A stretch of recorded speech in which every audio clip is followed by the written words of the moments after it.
Alright sir, सबसे पहले तो जानना चाहेंगे कि लॉकडाउन में सारी दुनिया के लिए ही सारा घर सबके लिए बिग बॉस बन गया था। 6 मंथ आप भी 6 मतलब हम सभी 6 मंथ जो है घर में कैद होकर बिग बॉस जैसी फीलिंग आ रही थी। आप बताइए आपने कैसे गुजारा अपना वो 6 मंथ अपने घर का बिग बॉस? क्या कुछ नहीं है? मेरे रिकॉर्डिंग मशीन्स लगाई हुई थी नई नई, और उसकी वजह से मैंने प्रैक्टिकली हर दिन एक नया गाना रिकॉर्ड किया है। और मैंने बहुत सारे गाने रिकॉर्ड किए जो मैं अभी टिप्स को दिए हैं और कई और कंपनीज को दिए हैं। और ब्रांड न्यू गाने, मतलब नए नए गाने बनाए मैंने और खुद प्रोग्राम किए। मतलब सब कुछ यहीं था, मुझे किसी बाहर के शाजिंदे की या प्रोग्रामर की किसी की ज़रूरत नहीं थी। तो मैं खुद अपने आप प्रोग्रामिंग करता था, म्यूज़िक सेट करता था, गाने आता था। लिरिक्स मेरे बहुत सारे राइटर्स के लिरिक्स पहले ही जमा थी जो मैंने सेलेक्ट की रखी थी, तो उनको कंपोज करके गाने बनाता था। तो that was a hobby which I did it. It was a profession as far as, because I was changing over from live shows into recording of music and live music. तो वो मैं कर रहा था, तो that had kept me occupied for a long time.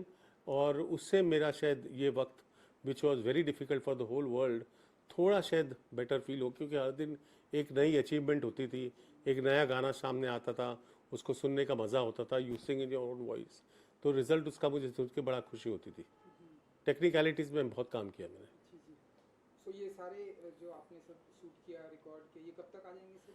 अब इत्तेफाक से कुछ ऐसी बात तो ये भी हुई है कि राहुल वैद्य ने गाना पसंद किया था कुछ 10-15 दिन पहले, before he went into the quarantine, और उसको बहुत अच्छा लगा था। तो मुझे रात को बोलने लगा था, तो बताओ how much money do you want for the song, मुझे ये गाना दे दो, फिर मैं इसको खुद गाऊंगा और रिलीज़ करूंगा। तू जानता है रिलीज़ के ऊपर बहुत पैसा लगता है। मैंने कहा it's okay, no problem, I will give. वो गाने के बोल कुछ ऐसे थे, तुम बैठी रहो मेरे सामने और उम्र गुजर जाए, ये चांद सा रोशन चेहरा दिल में उतर जाए, तुम बैठी रहो मेरे सामने और उम्र गुजर जाए। कहता अब क्या कंपोज, इसको कंपोजिशन को जो ऊपर के जोड़ना, वो जो फॉल्सो टोस कहता कमाल का, आई वांट टू सिंग।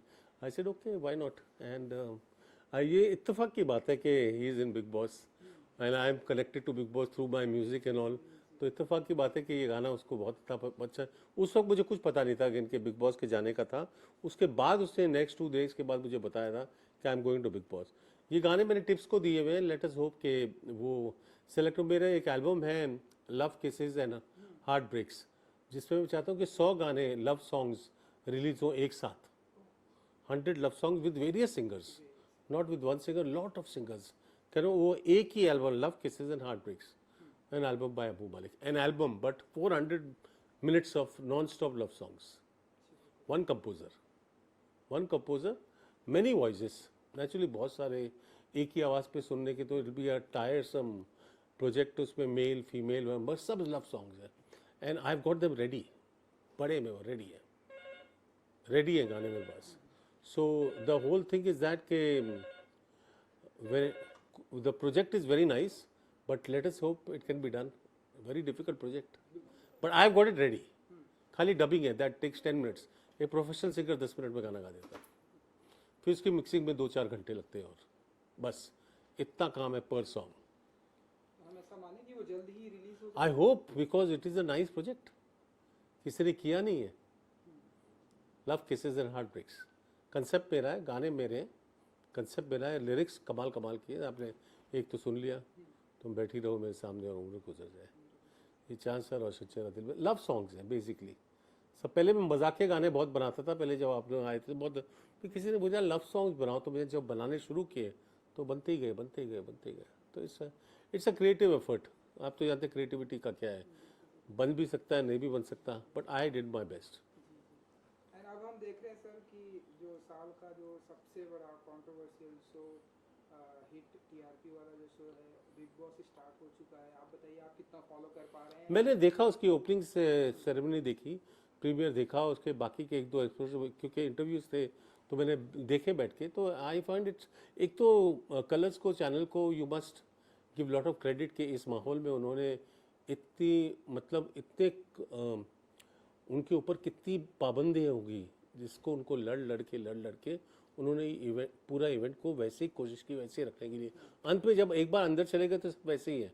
अब बाहर का प्रेप जो इतना आसान नहीं है, 150 कैमरा, एक एक कैमरा के पीछे कितने लोग, फिर उसके मिक्सर्स, उसके लोग, उसकी shooting, you can imagine how many man power is required.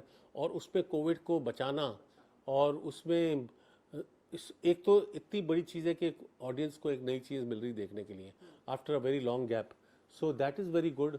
साथ में ये IPL भी अच्छा हो गया दुबई में, उन्होंने भी बहुत मेहनत की है। So whatever it is that these two programmes have lifted the spirits of the people.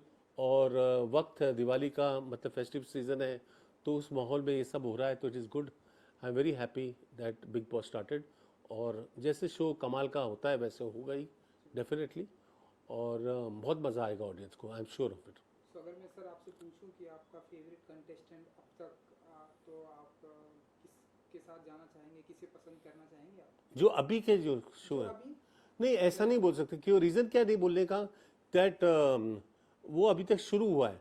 और जो मेरे 2 फ्रेंड्स हैं अंदर, वो तो मैं बायस हो जाऊंगा, वो राहुल वैद्य और जान कुमार शानू, वो मेरे साथ शोज करते हैं, तो they are definitely my choice के they should succeed, they are friends and they should go ahead and do well.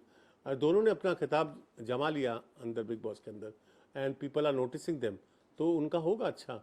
But बाकी लोगों के बारे में I can not comment that, I don't wish till वो सब अपना अपना कारनामे कुछ ना कुछ दिखा दें, तब मे भी 4, 5, 6 हफ्ते के बाद कुछ आइडिया आ जाता है कि ये जीतेगा, आइडिया आ जाता है। अगर बिग बॉस में 13 की बात करें, तो जिस दिन मैं पहले घर में गया था, तो मैंने उन 4 लोगों से दोस्ती की थी जो एंड तक थे, और मैंने प्रेडिक्ट किया था यही 4 जीतेंगे, और वो फैक्ट था। इट इज़ यू अंडरस्टैंड, पता नहीं कैसे, when you are inside also you understand उधर। बट मैंने कोई जीतने हार की बात नहीं की थी, मैं तो उन लोगों के साथ ही अट्रैक्ट हुआ था जो मुझे लगता था कि ये लोग बड़े मस्त है, they are nice people to be with, and that niceness goes to the audience. Audience also selects nice people, कि जो खेल रहे हैं, कूद रहे हैं, लड़ रहे हैं, मगर ठीक है, मगर उनको पसंद आ रहा है। तो that's how Siddharth, Asim, Shehnaaz, Rashmi, then myself, Paras, ये सब we were in the first beginning में सब एक ही थे ना, 3, 4, 5 हफ्ते, then we started going our veg.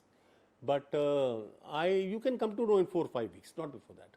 अभी आप पिन पॉइंट नहीं कर सकते कि ये जीतेगा या ये नहीं जीतेगा। मगर मुश्किल बात यह है कि बिग बॉस 13 जो था, वो इनका 13 साल का बेस्ट शोज था, उससे अच्छा उनका शो कभी हुआ।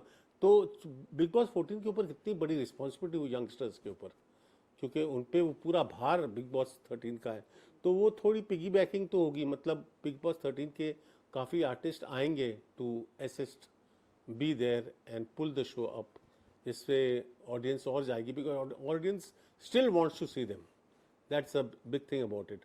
तो I think it's going to be a good show. Bigg Boss की जो टीम है ना, कलर्स की जो टीम है, एंडमॉल की जो टीम है, वो कमाल की है। वो जो क्रिएटिव बनाते हैं, वो कमाल का क्रिएटिव बनाते हैं, और उसका रिजल्ट कमाल का आएगा। That is my, that you will see the story line, जिस तरह से वो स्टोरी लाइन फॉर्म कर रहे हैं, कैमरा भी स्टोरी ढूंढ रहा है अंदर, वो when स्टोरी मिल जाएगी तो शुरू हो जाएगा गेम। आप इस सीजन 14 में जाना चाहेंगे आप? Why not? It is so much. अभी तो मैं जानता हूँ इस गेम के बारे में कितना कुछ, तो when you know so much about the game, you can enjoy it more, because then you know कि all your actions are being followed and you have to do this, you have to do this. तो mentally you are more relaxed and more prepared. और इस time कोई जीतने हारने की बात तो है नहीं ना, तो you are just going to have basically fun, तो why not? I would love to. So sir, अपनी तरफ से कंटेस्टेंट को जो अंदर है, घर के अंदर, कुछ टिप्स देना चाहेंगे आप? क्योंकि आप 13 में हमने आपको देखा है, ये घर सबसे बड़ी बात है कि ये आपको डे नाइट आपका प्ले है, डे नाइट आपकी शूटिंग हो रही है, तो आपको ये ध्यान में रखना चाहिए कि आप वहाँ घूमने फिरने खाने पीने नहीं गए हैं, आप काम करने गए हैं। और वो काम करना आपको ये है कि आपको एक अपने घर में किस तरह से रहना, जो जिस माहौल में उनको रखा गया है, ट्रीटेड, हर चीज़ जो हो रही है उसमें आप इफेक्ट हो रहे हो। अगर आप इफेक्ट हो रहे हो तो आपका रिएक्शन क्या होगा? तो हर चीज़ में आपकी टिप्पणी होनी चाहिए, हर चीज़ में आप घुसो अंदर, हर चीज़ में आप रहो अंदर। तो ये कोई बताता नहीं कि भाई ये क्या, अगर हमें पता होता कि भाई anything happening in the house is yours, तो यू हैंडल इट, भले वो तुम्हारी झगड़ा नहीं है, दो झगड़ रहे हैं ना, मगर उससे तुम्हारे को भी इफेक्ट हो रहा है, तो आप घुस जाओ अंदर. तो you have to be there where everything, you must be where the action is, whether it is right और रॉन्ग दैट डजंट मैटर. उसकी टिप्पणी तो आपके मुंह पे होनी चाहिए, क्यों ऐसा है, क्यों ऐसा है, ये तकलीफ हमें भी है ना, तुम कर रहे हो उससे हमें तकलीफ हो रही है, तुम बकबक कर हमें तकलीफ हो रही है. तो it's like that, it's your house, so it's everybody's house, so everybody has to take action. Everything that is happening there is going to affect them some way. Assume it, जो भी गेम हो रही है, जो भी है, और big boss contest डालता है, ये डालता है, वो डालता है, विच इज सो रिमार्केबल. उसमें ऐसे भाग लो जैसे कि यार हमारी तो जान इसमें अटकी हुई है. That is how this whole feel should be, and I think if that is what they follow they will succeed. And sir ये जो कॉन्सेप्ट इस बार रखा हुआ है सीनियर एंड फ्रेशर का, तो आप कितना मानते हैं कि जो सीनियर है वो फ्रेशर्स के ऊपर अपनी सीनियरिटी ज़्यादा दिखा रहे हैं, या फिर वो लीडरशिप एक नहीं, देखो इसमें देयर आर टू मोटिव्स. सबसे पहला मोटिव ये था कि बिग बॉस 13 को कैसे कनेक्ट किया जाए बिग बॉस 14 के साथ. तो अभी डायरेक्ट तो कनेक्ट नहीं कर सकते थे, तो उन्होंने एक ही पात्र लिया उसमें से, और बाकी के पात्र वेट कर रहे हैं आने के लिए. वो जो सीनियर की गेम है वो कुछ ना कुछ चेंजेस आएगी जिससे बिग बॉस 13 के लोग आते जाएंगे अंदर. That is very sure, because that show had such an over powering impact on the audience. तो वो चाहते थे कि जब नए आए तो उनके साथ थोड़ा मेडलिंग हो बिग बॉस 13 के, या उससे पहले वाले सीजन के, उससे पहले वाले सीजन के और उससे पहले वाले सीजन के डालने, क्योंकि ये दो चेहरे जो हैं वो उनके रेगुलर्स हैं. Why they are regulars that I don't know, but they are regular faces. तो उनका तो ठीक है, मगर जहाँ तक मेरा ख्याल है वो बिग बॉस 13 को बिग बॉस 14 के साथ थोड़ा कनेक्ट करेंगे, और उसके जो खिलाड़ी हैं वो सब लेके आएंगे बिग बॉस 14, उसको सीनियर्स बना के, और फिर उनसे जो कराना है कारनामे वो इसलिए कराएंगे, अंदर के घर के अंदर एक्टिविटी बढ़ेगी. पहले घर के अंदर लोग थे सोचते थे जब बिग बॉस बोलेगा तभी होगा, तब तो बैठे रहो. अब ऐसा नहीं है, अब तो वो जो अंदर बोलेंगे वो भी, उससे भी हो जाएगा कुछ. उनको पसंद नहीं आया तो क्यों किया ऐसा, चलो हटो. तो उनको डांट भटकार अंदर, मतलब वो जो बुलिंग होती है, रैगिंग हो रही है, वो अंदर हो रही है, and it is adding to the excitement. Big Boss की जो गेम होती है they only want to add some kind of a excitement, a thought process, मस्ती जो होगा ना ऑडियंस के साथ. सो अंदर जो होगा उससे एंटेगनिज्म होगा, एक्शन होगा, झगड़े होंगे. Why not, it's happening already. So first day से शुरू हो गया. उन्होंने बोला ये करो नहीं तो गेट आउट, बाल कटा दो पूरे, गाल कटा दिए पूरे, उसको ये करो, उसको वहाँ करो, शुरू हो गया. तो वो एक तरह की रैगिंग है which is helping the show, but ragging under eyes of the people, so it's not hurting anybody and it should not be beyond a certain level. क्योंकि सर आप घर के अंदर से आए हैं, इसलिए आपसे जानना चाहूँगा सलमान खान जी के बारे में कि वो जिस तरह से कंटेस्टेंट को हैंडल कर रहे हैं, जिस तरह से वो शो को पूरा देख रेख उनकी देख रेख में होता है, क्या कहना चाहेंगे आप सलमान खान जी? ब्रिलियंट काम करते हैं. कभी पहले तो हम सोचते थे कि यार एक इतना बड़ा स्टार जाता है ऐसे ही मस्ती के लिए शो कर लिया एक बिग बॉस के, बगैर ऐसा नहीं है. He works very hard. वो नज़र आता है कि अगर नहीं तो ही इज़ टोटली इन्वॉल्व. अगर आप देखो शो में, और जैसे दौरान चलते जाएगा वो इन्वॉल्व है शो के अंदर, तभी तो जाके वो आराम से बातें कर सकते हैं, बता सकते हैं ये हो रहा है, वो हो रहा है, क्लैरिटी होती है, थॉट प्रोसेस होता है, बातें कर सकते हैं, उनसे कम्पीट कर सकते हैं. एक एक आदमी उनके साथ कनेक्टेड हो जाता है, एक एक कंटेस्टेंट.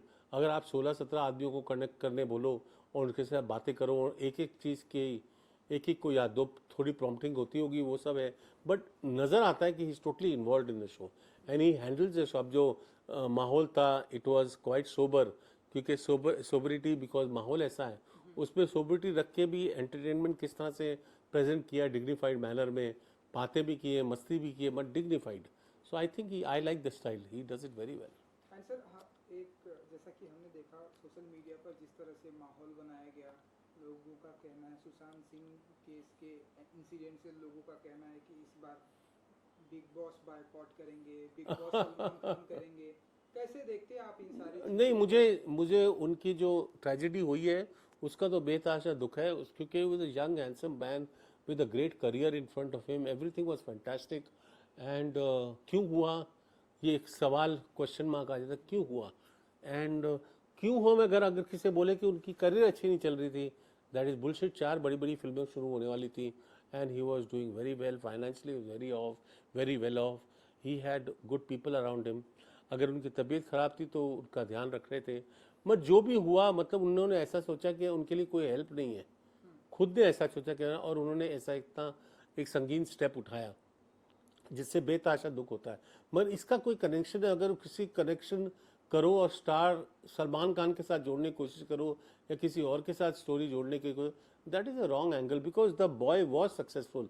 अगर ये चाहते कि ये उड़े ही नहीं या बने ही नहीं कोई, तो पहले से इतना लेवल पर तक कैसे आ जाता. ऐसा नहीं, उसका यंग बॉय था, यंग इमेज थी, यंग लोगों के साथ कनेक्ट करता था. इनकी थोड़ी मेच्योर इमेज है, मेच्योर लोगों के साथ कनेक्ट करते हैं, और धीरे धीरे ये लोग आने वाले थे और फोर फ्रंट में आएंगे ये लड़के, और बाकी के बड़े बड़े एक्टर्स थोड़े थोड़े स्टॉलवर्ट की इमेज में चले जाएंगे. तो यंग पिक्चरें बनेंगी ना, लव स्टोरीज बनेंगी एक सकता, तो उसका कोई रीज़न नहीं है कि क्यों हुआ. एक तो सवाल मेडिसिन फील्ड से लेके everybody is asking this question कि व्हाई डिड दिस हैपन. क्या कोई इंसान नहीं था उसके आसपास जो अच्छी तरह बात कर सके या उसको संभाल सके या उसको बोल सके. क्या इतना अकेला हो गया था वो कि कोई नहीं था. घर वाले कहाँ थे उसके जो अभी आ रहे हैं, तो why were they not there to help him. और क्यों ऐसा अकेला हो गया था, क्या किया था, यहाँ कौन था उसके आगे पीछे. जो आगे पीछे रहता था उनको पहले देखो ना, वहाँ से कहानी खुलेगी क्या हुआ था actually. people like all these people like Salman Khan and all no longer no way connected to them. I don't see any connection at all. कभी remotely भी कभी सुना नहीं होगा उसके मुंह से उसके बारे में कुछ. He had nothing to say about it. I don't believe it's bullshit. And sir, अब क्योंकि बिग बॉस की बात हो रही है, अब कुछ ही दिनों के बाद अब नॉमिनीज की प्रक्रिया भी चालू हो जाएगी. तो जितना आपने फॉलो किया, जितना आपने देखा, तो आप किसे मानते हैं कि सबसे पहले घर से बाहर. मगर अभी तो सब नॉमिनेट है ना. हाँ, अभी तो सब नॉमिनेट से ये क्या करेंगे, 2 हफ्ते तक रखेंगे. 2 हफ्ते के बाद, पहले हमारे साथ भी ऐसा किया था, 2 हफ्ते के बाद वो कोयना मित्रा और वो दलजीत को निकाल दिया था. नेक्स्ट टू नेक्स्ट वीक मैं चला गया, फिर वो सिद्धार्थ चला गया 5वें हफ्ते में. ऐसे करके वो गेम अपनी मूव करेंगे बहुत फास्ट मूव करेंगे. अभी जाने का जाता ये तो अभी तो कोई कंटेस्टेंट ऐसा नहीं लगता कि चला जाएगा इमीडिएटली इन द फर्स्ट. सब काफ़ी इंटरेस्टिंग लोग हैं, but say maybe in the end of this week पता चल जाएगा, आइडिया तो आ जाएगा. मगर अभी बोलना किसी के बारे में या बोलना कि ये लोग वीक है या ये है, मगर वो मुझे डेफिनेटली लगता है 3-4 लोगों को तो निकालेंगे. हाँ, वो तो है. या बोलते बोलते 2 को निकाल देंगे, और सेकेंड वीक में बाय द 4th वीक 4-5 लोग चेंज हो जाएंगे और 5 लोग और अंदर आ जाएंगे. तो ये गेम तो है उनकी बनी रेडी हुई. अभी उसमें हमारे ये आई थिंक सिद्धार्थ और ये दोनों 14 दिन के लिए या 15 दिन के लिए जो भी, तो उसके बाद तो आई थिंक दूसरे एक्टर्स आएंगे. तो changeovers are going to happen. वो चेंज ओवर्स थोड़ा इंटरेस्टिंग करते हैं, म्यूजिक है, ये है, धमाका करते हैं, कुछ है, स्टोरियाँ बनाते हैं, तो it's fun. Enjoy the show. इसमें ये नहीं, but it will be a good show, I am sure of it. Sir, जाते आते आप बिग बॉस के कंटेस्टेंट को अपने अंदाज में कुछ कहना चाहेंगे, आपके अंदाज में, या तो सिंगिंग के दौर, या आप बताइए. मैं इतना कह सकता हूँ सबको कि have a good time, because ये एक ज़िंदगी का एक इतना अच्छा सफ़र है शायद जो आपको नहीं पता चल रहा हो, बिकॉज यू आर इनसाइड, और आपके ऊपर स्ट्रेस बहुत है, क्योंकि बिग बॉस के घर में बहुत स्ट्रेस होता है. इट्स नॉट दैट कि सिंपल कैसे दिल में होता है कि क्या होगा, अभी हमें निकाल तो नहीं जाएंगे, ये सब. But enjoy every minute. जो भी टास्क दिए जाते हैं उनको खेलो बहुत अच्छी तरह से. Be involved in the house, because this is your house. Each and every member is equal in the house. Be involved in the house, be involved in the fights, be involved in the romance, the passions, the friendships, the camaraderieship, और just go with the flow. Enjoy the show, and because ये memories आपकी ज़िंदगी भर के लिए. चलिए, thank you sir. Thank you. so much bye bye. and good luck. Good luck.